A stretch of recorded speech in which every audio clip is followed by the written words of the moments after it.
में। और जब कोई शादी आती है, फूंपो और जीजो दोनों नाराज हो जाए। हाँ, मेरे जैसा तो ज्यादा नाराज हो जाए, ऐसे मुंडा फुला ऐसे, मैं तो कौन देखूं, थार कर देखूं ही नहीं। हाँ ऐसे। अब क्या होता है, बाबूजी जो है, इनके जीजाजी मतलब जिंदराव खिंची ससुराल आए हुए, घूमने के लिए ले गए एक दिन। तो एक देवल चारणी नामक एक महिला, जिसके पास कुछ गाय और घोड़ियां थी, उसमें काले रंग की खूबसूरत घोड़ी जिंदराव खिंची को पसंद आ गई। उसने कहा ये घोड़ी तो हमें दे दीजिए। उस महिला ने कहा नहीं नहीं, मैं आपको घोड़ी, मुझे जानती नहीं हो आप, मैं जिंदराव खिंची हूं, राठौड़ों के ब्याह हुआ हूं। आप होंगे साहब, एक घर में बैठा पूरे गांव को ठेको को ले रखे थे। हाँ, पूरा गांव था ना जीजू जीजू करते फिर, चले जाओ यहां से। अब गुस्से में जिंदराव खिंची जो चले गए।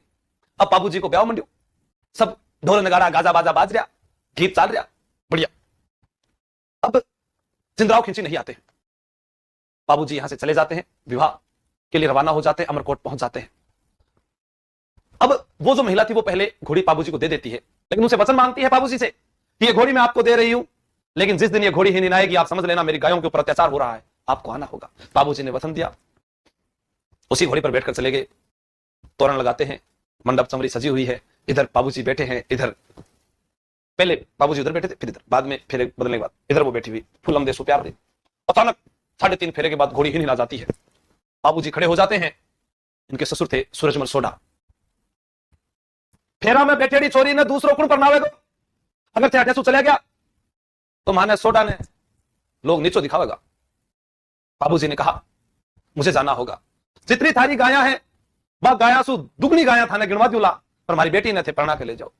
बाबूजी ने कहा मुझे जाना होगा, मैं अब लेट नहीं हो सकता। अरे कितनो गुस्सो भी ठीक हो ना, वो कोई दूसरों को नहीं, थारो ही बहनों ही है जिंदराव खिंची।